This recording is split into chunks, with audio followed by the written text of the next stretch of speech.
Sobola okukola show eno Saturday. Abaana bakikumiramu nnyo ku socials. Bannange mbalabye amaanyi mangi bambi mwebale banaye munda z'omukwano mulazeko ne Spice tulinayo Cindy Biebe e Uganda so nsiima nnyo nsiimira ddala.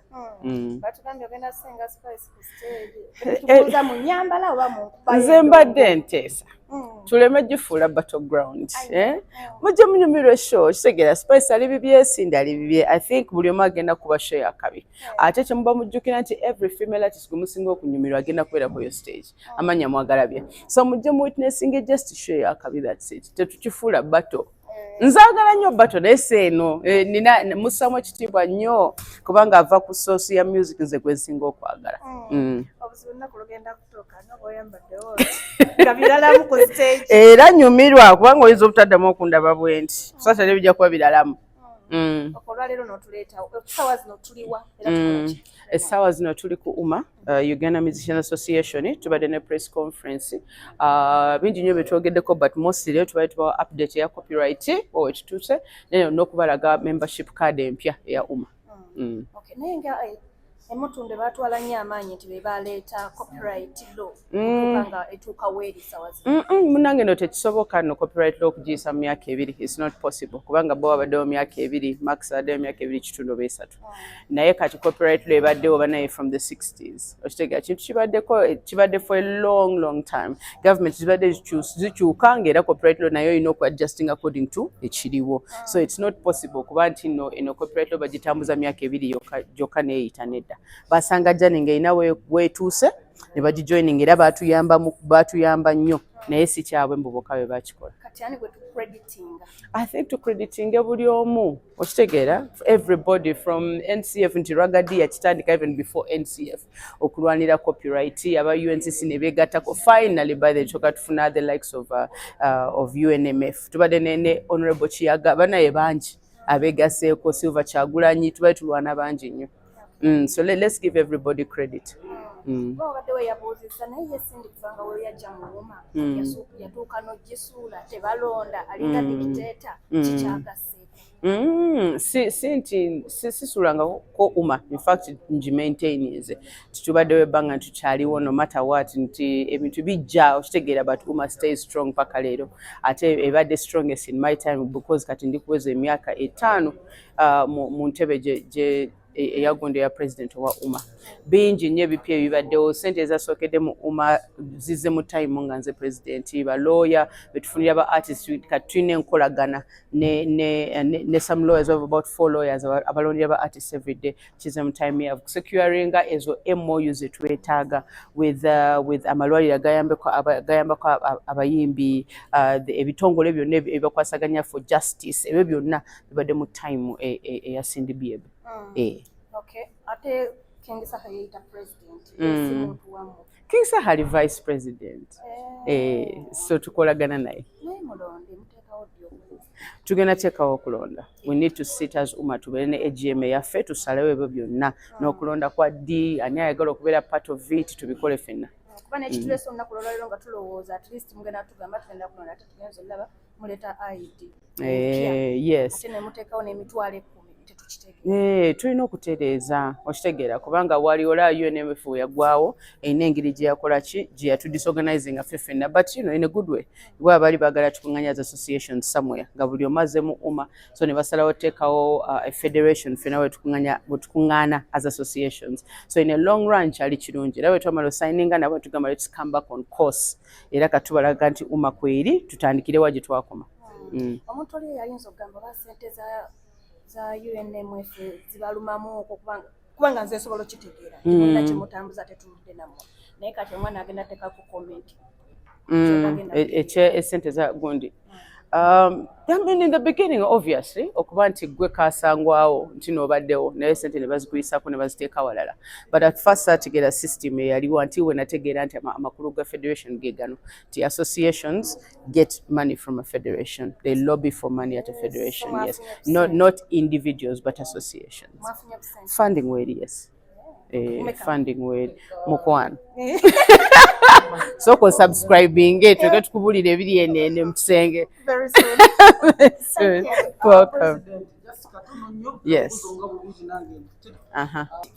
gy'olaba n'ogaa nti kino akinsinza kyetaaze.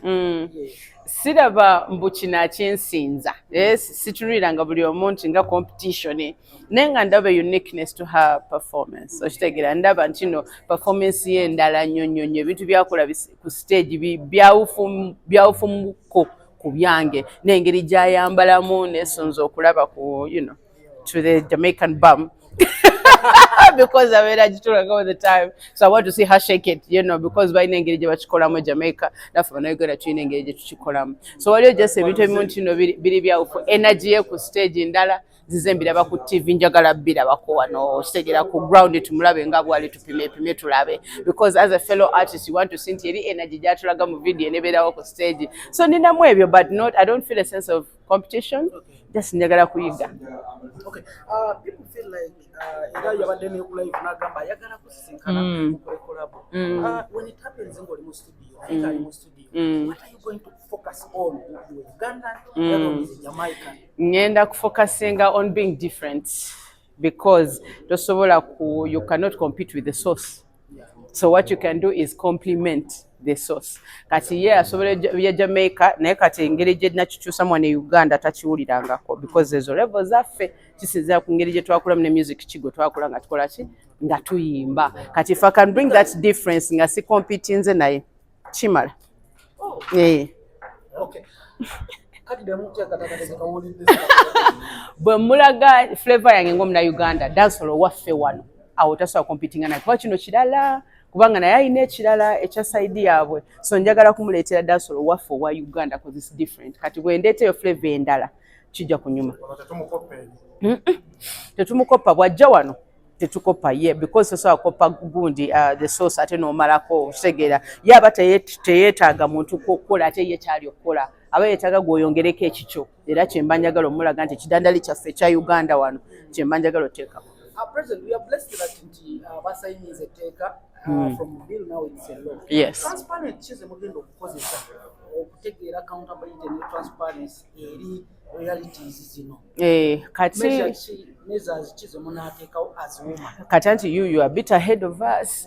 Kubanga byetuliko kati we are meeting with the science team from the parliament about ebintu ngeri tugenda bikolamu. They want to introduce a device gyoteka mu buli wama wali music nti recognizing a music owagoni bulema benene code enti music obwazanya ejiwulira, so okuwandika time eya music obwazanya all over Uganda at the end of the year. Nibagamba nti you've played 10 hours, you've played 50 hours all over in Uganda for that 1 year. So device gye baliko nobo buntu obulala buli makati, so gwe oli a bit ahead.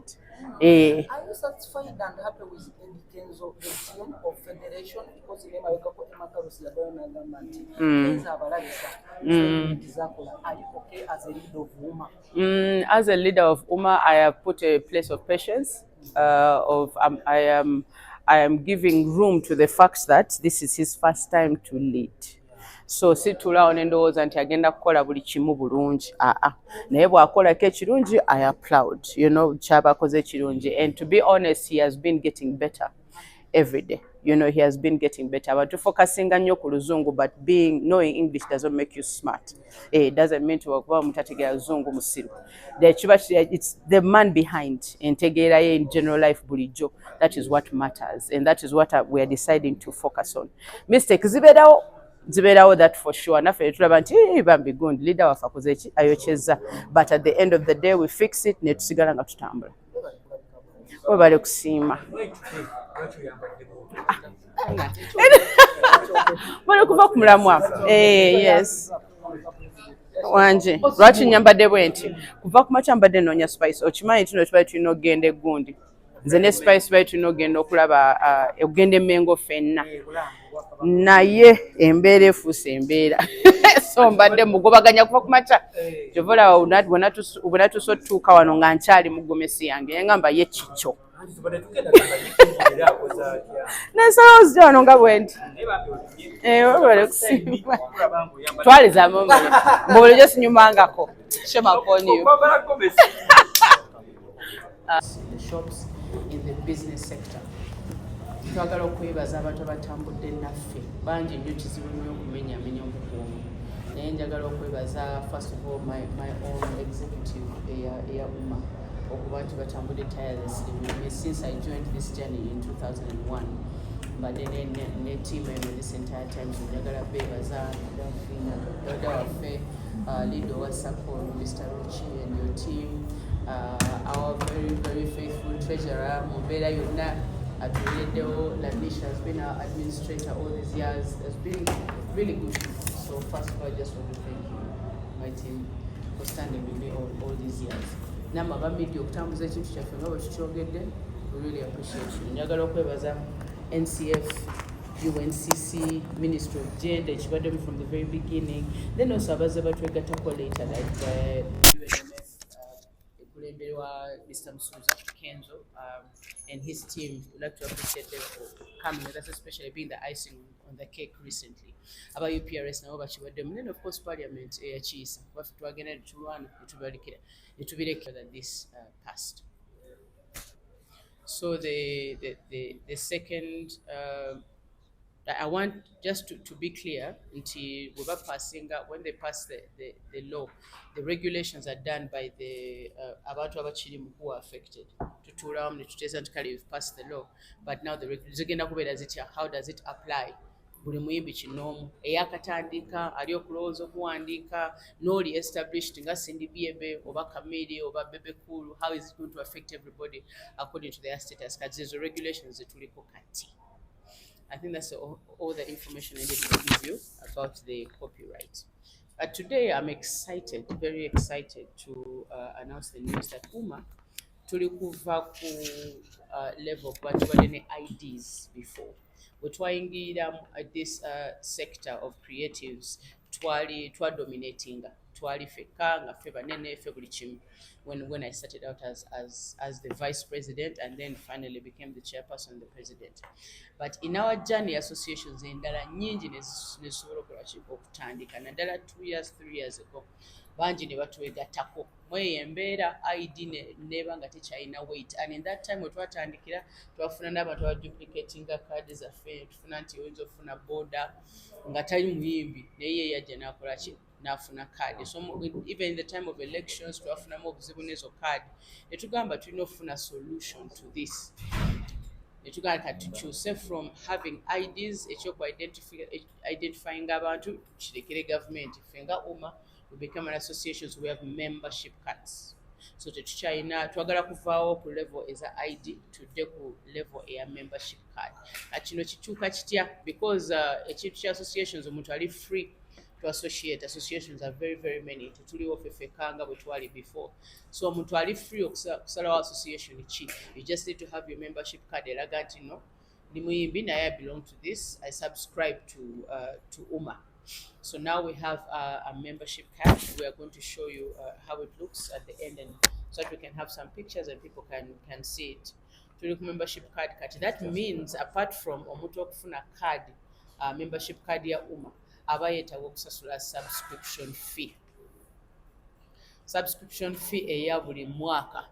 Kubanga mweno jane twafuna challenges nyingi nnyo nti no UMA as an association ebadde terina funding. For the longest time terina funding. Nga tetulina ngeri ya kutambuzamu day-to-day activities eza bulijjo eza association. Then gye tweyongera okuyiga, most of us have even gone back to school. Madam Fina has pioneered that bit of us that she has gone back to study these systems and stuff. Nakumawo natuwa ku magezi nti your association etambulira ku membership. Member financing association until of course we get help from the government, from these other well-wishers and ambassadors of the industry. So right now you need to get a membership card and also pay subscription. So card yaffe esigaddeyo $5 nga bulijjo bwebadde. We're trying to stay at that price. Naye nga subscription buli mwaka eba ya $10. So the difference is bofuna ID not ofuna subscription. Kiba kitegeeza nti no just oyina membership card naye toyina access ku votinga, toyina access claiminga funds zonna z'oba owulidde nti no zituuse mu UMA, toyina access claiminga all the advantages z'oba nazo nga member, toba toyina access ku ebyo. Naye nga ID obeera ogirina. So for you to absolutely gain from UMA, you need to subscribe, and that is 100,000 mitwalo 10 buli mwaka. Njagala okubazaamu amanyi nti yo UMA ebaddewo, we've been tried, tested and approved. Tubaddewo emyaka egisukka mu 10. Banange we najjira mwali mutamuddeko emyaka ena. You know, and I've been here since 2001. So UMA has been tried and tested. Tusobola twesiga. We're encouraging you, all artists abalina kaadi zaffe, we're encouraging you to renew. Abatalina card, we encourage you to come and join us. We've been around for some time, we know what we're doing. So nze nga president mbakubagiza mbakubiriza yes nga president mbakubiriza okujja okutujoininga mu UMA. We're ready for you, we're excited about working with you. So renew your cards, come and get a new card and then subscribe with UMA. Thank you. Madam President, cha ID. Ebiseera bisinga bane mwebale konsabira Madam President abagambyeko tubone tubuzeemu tulina okwongerako ku bitabo. Currently I'm at school at the College of East Africa and I'm the Guild President. So ebintu binyo bye tuyiza about management era abakulembeze abakajja temugwamu maanyi. Ebintu bisinga tubiyigidde on set, on job, but with passion. Now yet what finds out to in management, when it comes to an association, definition of association, it is an institution formed by members doing the same job to protect themselves, to lobby for themselves, to think as a team. That means an association is financed by members, is run by members, is managed by members. Tukyayina ekyokukyusa mindset y'abantu. Tubadde tulina problem nti omuntu wayingira UMA n'asasula ID ye. Bw'alwaza n'abakubira n'abavuma ku social media, bw'afiirwa yemmwe, bw'akola ki yemmwe. Why have we decided nti omuntu akole subscription fee? Subscription fee is an amount of money which runs the association. The association is supposed to be run by membership. Si kubeera nti government egenda kubawa ssente buli lunaku. Wabula okujjako nga mukoze association nga temulina kigendererwa. But as UMA ku myaka gye tumazeewo ate we twatandikira nga we tuli kati abantu badde basasula busasuzi IDs byonna ebibaddemu ebiba nti oba gundi afudde oba akoze ki, it was collective energy ng'abantu. Naye mu institutions ne bwogenda and you read about management, you read about institutions and associations, they are facilitated and managed by the membership. Kitegeeza bw'owa subscription oba association ogiwadde amaanyi okuba nti no ogibanja, you have the mandate to vote, you have the mandate to ask them why is this and that and that and that. Ekirala twebaza Katonda ne government institutions and all the institutions eziri private balina engeri gye bavaluingamu ID ya UMA. ID ya UMA eyina value. Kyebiseera ebisinga bw'oba ne ID ya UMA poliisi egimanyi buli wamu twagipopularizinga. Tuoba ne ID ya UMA omuyimbi takwatibwa era kasita akwatibwa nti oba bino ebakwata idol ekiro, it's just a call away kuba bagimanyi nti eyo ID bw'ebeera n'omuntu ava kola ki kuyimba. So that ID has value. Then the subscription fee obeera ne mandate okulonda enelinga college vote. Obeera osasula omwa era abasinga when it comes to college voting tolonda nga to subscribing annually. So we've brought that annual subscription eya 100,000 nti osobola okuba ng'eyamba okurunninga institution. Otherwise ebiseera ebisinga madamu ono yabadde akafiira munnaffe ffenna kwesonda anti mune gundi yafiiridwa bannange. We should change the mindset as musicians. When you are a member of an institution, tufeeyo abasinga bw'asasula ID kiwedde okwo kwabavumira kwabakola ki buli kimu afiiriddwa alwadde. Tuyiga okubeera kye bayita nti we are associated. Tubeera tuli wamu ng'ekitole ne tulowooza ng'ekitole ne tupulaninga ng'ekitole. Ekibi kigudde ku munnaffe ng'ekitole. Muyina munno mu kabi gundi nnyingi nnyo ezikulaakulanye. When you look at CBS Pewosa batandika mpola nga bawuliriza CBS ne bakola akantu kaabwe kati at this moment it is attracting big amounts of money because bakoledde wamu. So to all the musicians, if you have joined an association, kitegeeza nti bw'ofuna ID kiwedde. Olina okubeera ng'oli member owaddala afaayo amanya nti association yaffe ekoze ki etambudde etya. So I just wanted to give you a supplement about the subscription. Okay, thank you so much.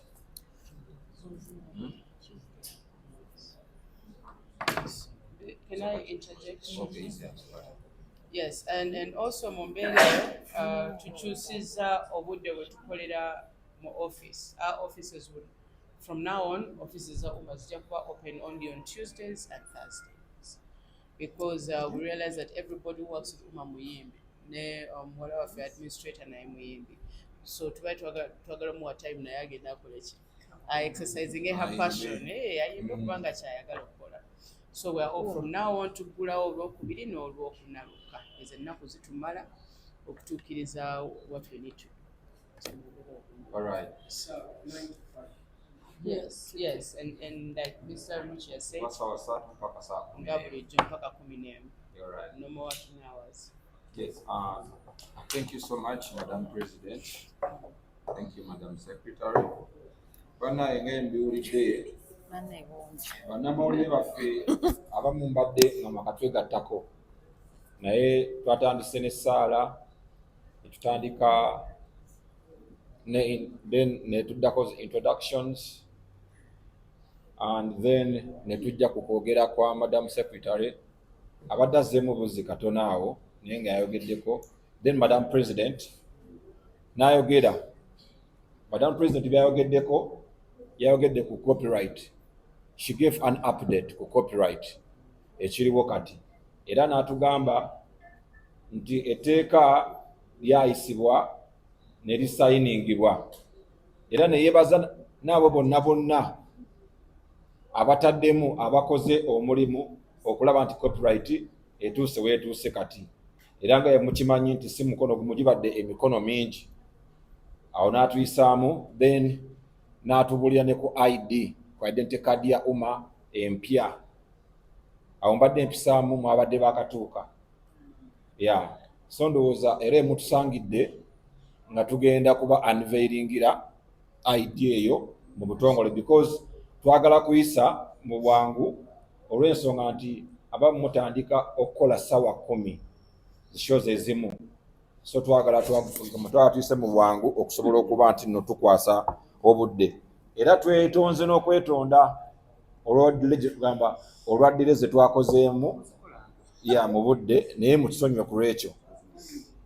Ndowooza ye step kati eddako mbadde nsaba Madam President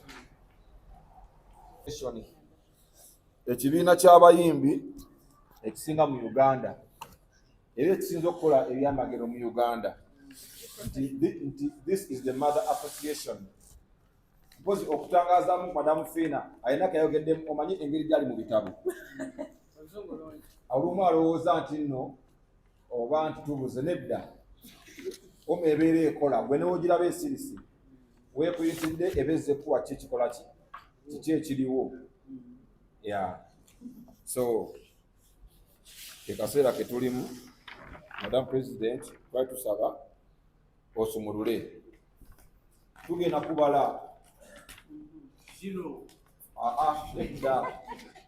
from 10 up to 0. Say from 0 up to 10. Okay, let us start. 10 because we are ready. 10, 9, 8, 7, 6, 5, 4, 3, 2, 1, and bravo! Mutukubire ku bugalo abali abatakutte masimu, mutukubire ku bugalo basebo ne banyago. Abatakutte camera. So this is how it looks. Madam President, you can say a word. Yes. So we want an artist to feel as special as their fans, love them. So we chose the colors of gold that represent royalty and of course black, because black makes an impact. So I hope it honors all the artists Mukalibas. It doesn't matter if you're a star, you've just started over uprising or Charlie struggle, established, doesn't matter. for us as UMA buli artist aba VIP kyova olaba kaadi zonna zirabikanga VIP eno eyange efaanana bweti naye buli muyimba abeera alina wano memba alina memba Disulemba jirabeko ne wansi weefaanana yes erinnya lye yeetuma erya stage liba liri so mu file tuba tulina amannya goona kifaananyi na buli kimu naye kaadi yo beerina amannya gaggeswaga ag'amaanyi eno ye yange eri bweti ya president eno yeringa eyiye eno ID ogiraba still it has value for all government institutions. It is valued and it is recognized. Era bw'oba otambula nayo mukwano eno security yo as a musician. The embassies recognize you. All there's no government organization which doesn't recognize this card. So come and get your card, and we value all of you are members. So you are golden when you're with UMA.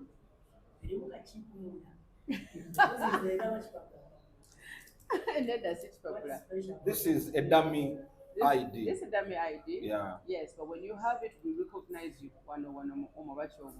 Exactly. Yes. So the real one looks different. The material is different from this one. Yeah. The real one. Yeah. This is just a dummy. Kafana tukasigaza mu file zo. Kaba mu file zo, yes. Erinnya lye swagga lye libeera wa. Sikuno. Sikuno, because it's a membership card. We're trying an ID, why you not kubeerako n'ekifaananyi because they're ID. But this is now a membership card. Sometimes so to avoid duplication, n'obuzibu twasanga mu makati awo nti artist omu abeera ne ID nga nnya is association ne tusalawo katubeere neki ne membership card. Yeah. Nti babadde they got to a level nga buli mayi akwata munamuteeke mu mukube prison to arrest them. Nga UMA ne tujja mu makati awo and we made it creating environment amwe twasobola okuwuliziganya n'okwogera in respecting each other. So wali abayimbi bangi be twawonya prison, wali abamu twabafunye abalawyer wano ne baba defending as UMA, and all those are services eza UMA nti UMA ye takes care because we have networked n'abaana abantu bonna mu industry basobola otuyambako ng'abayimbi. That's just a few of the benefits that you have as an artist. Also, we connect artists to each other. While your artists go manyi nti no nga gwe tewali sobodde mutuukako naye bw'oyingira ekitongole kya UMA wabanga ali UMA member kiba kitwanguyira okukola ki okuteekawo empuliziganya between that artist and another artist. Then we also give time to the new artists, career guidance. Omanyi bw'oba ojja mu industry oyagala okufuukirawo Cindy, she has where she has passed and she has the experience. So that service, we only give it to members. You know, Tula, Madam Cindy Tula you have to do branding, this. We guide our artists. So there is value for that ID.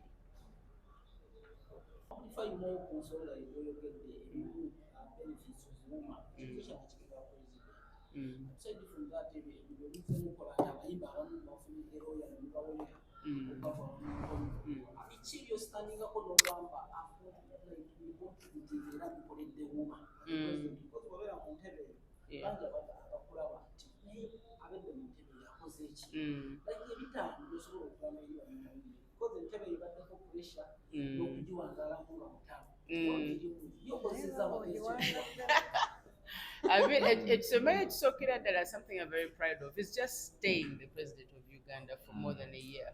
Because before that, the president was trying to was more than a year. A single Kwangala yali the amazing Sophie Gombia. Kubanga yamalako omwaka era yavaako just because yayaga kuyingira into business, into politics, kugezaako birala, not because UMA yamulema. She just had bigger things to do. So I really congratulate her, but others, buli other president abaddewo just tawezeza mwaka, because in that way toyina kyosobola kukola mwaka gumu oba ebiri, olina otutereera mu ntebe tusobole okukola bintu waya bintu otagala kulaba fruits ebibala ebyagonda ebyetebeyo after 2 years 3 years. So the first thing is that it's the first time that UMA ebadde ne president nti atudde mu ntebe y'etamu n'agimala okitegeera tuba nga tukyaliko nga tulinze the next elections, just the first thing, and everything kyeboogeddeko wano was the first time. Esente zasookera ddala, the first funding we got from MSC of 100 million yali mu time nga which it was in my time. The first time that we got lawyers to defend an artist that was still in this time. The first time that we got to strengthen the circle, take out no committees zonna was in our time. So, you know, elections is also Kiradalezari countrywide was in my time. So, yes, so, yeah, so be with that. Yes, yes, Foundation of Human Rights Commission. She secured an MOU, Memorandum of Understanding, with the Foundation of Human Rights Commission. Human Rights Commission, when it comes to intellectual properties, Yes. we give you free lawyers. So we still have so she has done good. She has done well. I maintain is a chibina chino tuyise mu miyaga mingi nnyo. I congratulate her. I should give you her.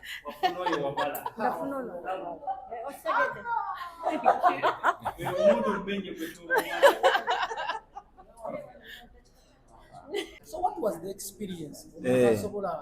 Okubanga esawa zina abanja because kati wasiniya asobola ba advising ati kyemubanja temukimanyi. Namanya ati kati endongo nakuba ya bwerere.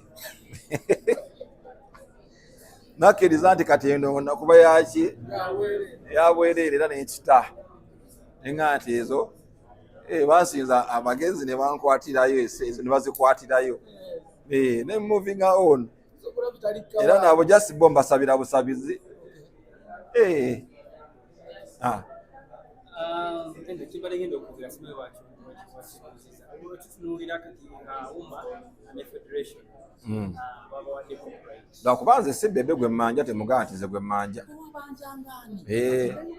ekyo kati nakivaako kuba kisi tubiveeko kimanyi wakivaako naye gwe wabanjangani nze munaye tebyali bya muntu byali bya kibiina nga kyo so kyekyankubirayo.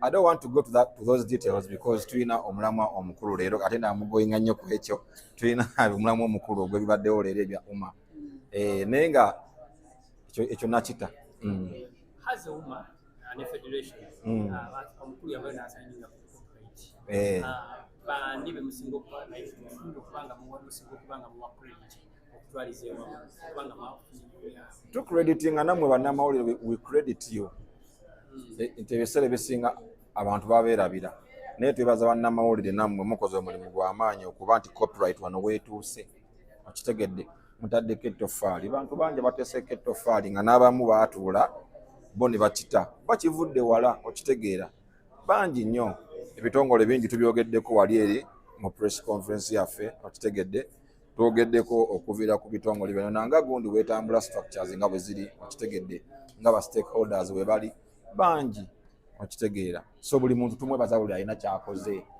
okuva ddala ku UNCC ku Ministry of Gender Parliament NCF okitegeera UNMF okitegeera n'abantu ab'enjawulo bannamateeka nga ba Silver Kyagulanyi abantu bangi bonna tubeebaza beebali nnyo kye bakoze.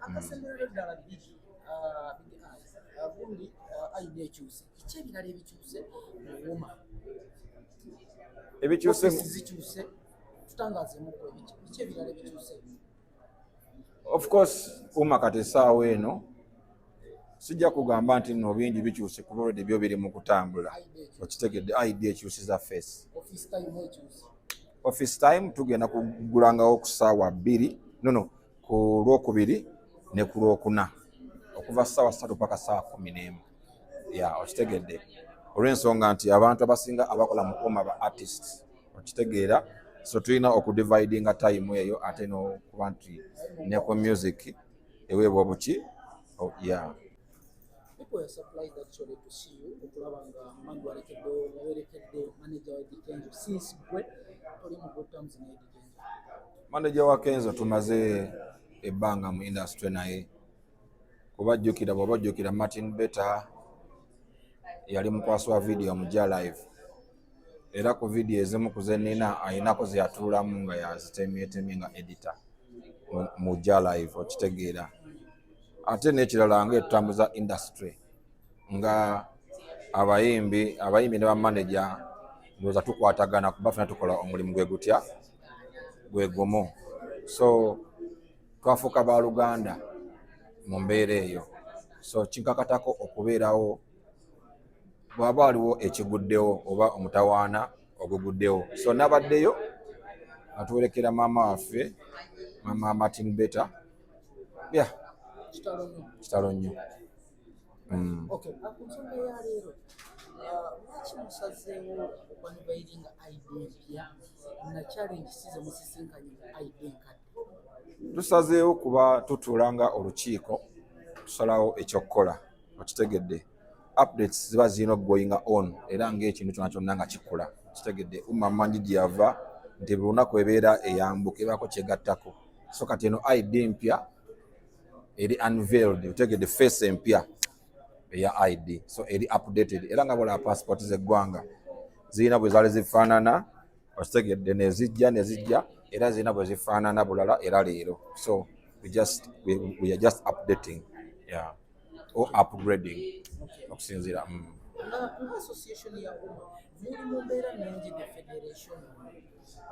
Sisuubira nti waliwo okusika omuguwa lwe tukkaanyiza tukkaanya okitegedde naye ng'emirundi egisinga ndowooza era gijja okukkaanya kuba ffenna tulina goal etya emu. We have a common goal.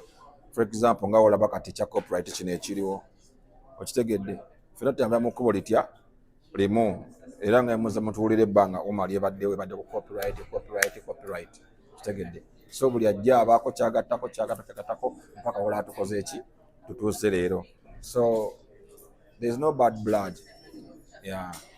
Wakava mu politics naawe kirungi wabadde wawerekera ku president nga tuli mu campaign. Bangi abayimbi ssaawa zino babanja eri NRM era comments zijja zigamba awo tubaagala. What can you say about this? Ababanja tebannabasasula. Simanyi ebbanga lye bagenda kulindira kuba nange mujjukira nabanjako ebbanga ne batansasula. Nabanjako mpaka we nakitabuti nenga waayi esente ziremeddeyo kambaleke. Zizo basize ensonga naye kyoba okumanya nti nabanja NRM ebbanga nange nabanja kati simanyi bano ebbanga lye bagenda basasulira nesasulwa naye nga eyo si nsonga kubanze nakitanga omuntu naye nga kyemanyi babe n'essuubi bajja basasula. Omanyi kirungi okuba n'essuubi